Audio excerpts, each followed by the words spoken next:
The Galactic Adoption Center on Station Kepler 442 had seen countless species pass through its reinforced doors, but none had stayed as long as Kiro. 3 standard years. That was how long the Valaxian feline had occupied the furthest enclosure, the one with triple-layered containment fields and warning signs in 17 languages. Lena Morris had heard the whispers before she even entered the building. The shuttle pilot had warned her. The station administrator had urged her to reconsider. Even the shelter's automated greeting system had added an unusual disclaimer about high-risk adoptions. But Lena had made her decision the moment she saw Kiro's file on the Interstellar Adoption Network. The shelter director, a 4-armed Quellan named Vexus, physically recoiled when Lena pointed at Kiro's enclosure. "You cannot be serious, human. That creature has injured 47 staff members. It destroyed 3 containment units. We keep it only because galactic law prohibits euthanasia of sentient adjacent species." Lena studied the creature through the triple barriers. Kiro was larger than an earth lion, with crystalline fur that shifted colors between midnight blue and deep violet. 6 eyes arranged in 2 rows watched her with an intelligence that made her heart ache. Massive claws scarred the titanium floor, and a ridge of bioluminescent spines ran down its back, currently flashing angry red. "What happened to make him like this?" Lena asked softly. Vexus's translator implant struggled with his exasperated chirp. "It is a Valaxian war beast. They were bred for combat during the Proxima conflicts. When the war ended, they were deemed too dangerous for civilian life. This one was a cub when it was surrendered. It has known nothing but fear and containment." "That's not what I asked," Lena said, stepping closer to the barrier. "I asked what happened to him specifically." The director's secondary arms gestured in confusion. "The species profile clearly states, I don't care about species profiles." Lena pressed her hand against the outer containment field, feeling it tingle against her skin. "Every being has a story."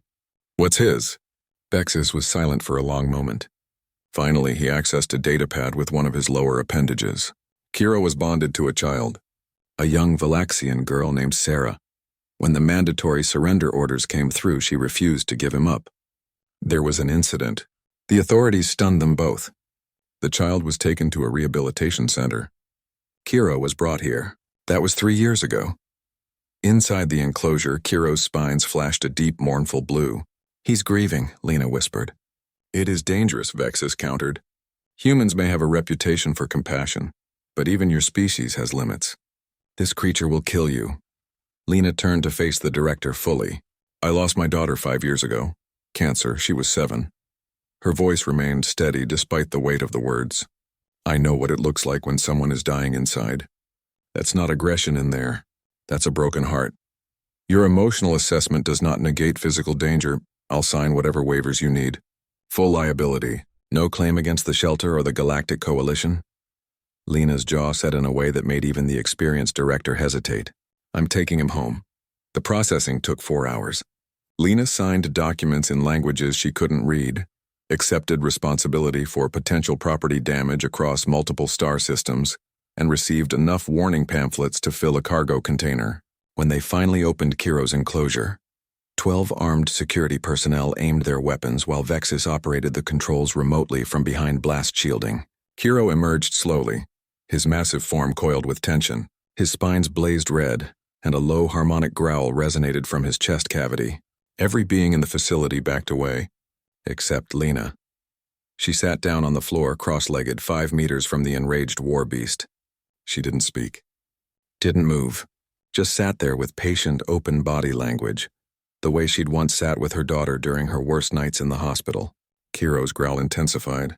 His crystalline claws extended, scarring the floor. His 6 eyes blazed with years of accumulated rage and pain. Lena pulled out a small holographic projector from her bag. With a gentle tap, an image materialized between them. A young girl with Lena's smile, bald from chemotherapy, hugging a golden retriever. Her name was Emma, Lena said quietly.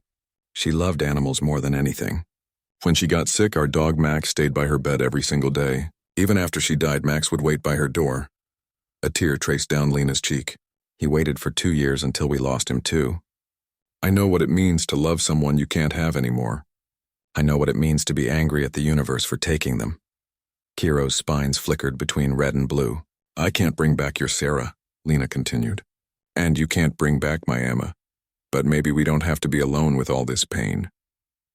The shelter held its collective breath. Security fingers tightened on triggers. Kiro took one step forward.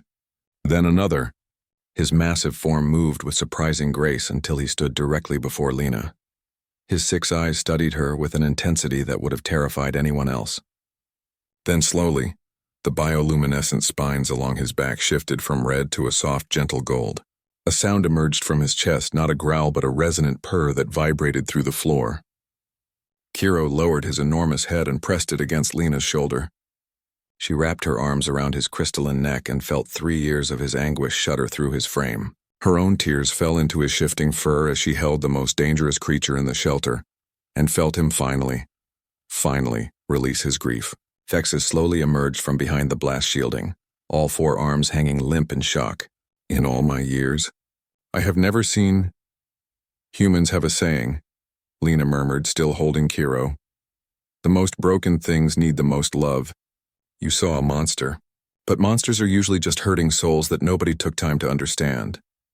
3 months later, reports began circulating through the Galactic Coalition about an unusual pair on Earth. A human woman and a Valaxian war beast had begun visiting children's hospitals together. The creature that had terrorized a shelter for 3 years now lay peacefully beside sick children, his bioluminescent spines creating soothing light shows, his resonant purr providing comfort in ways medicine could not. The story spread across 100 worlds. Other dangerous creatures began finding homes. Shelters changed their protocols, and the Galactic Coalition quietly amended its policies on war beasts and trauma-informed care. All because one human woman understood a simple truth that the galaxy had forgotten. Sometimes the beings most capable of violence are simply the ones most desperate for love.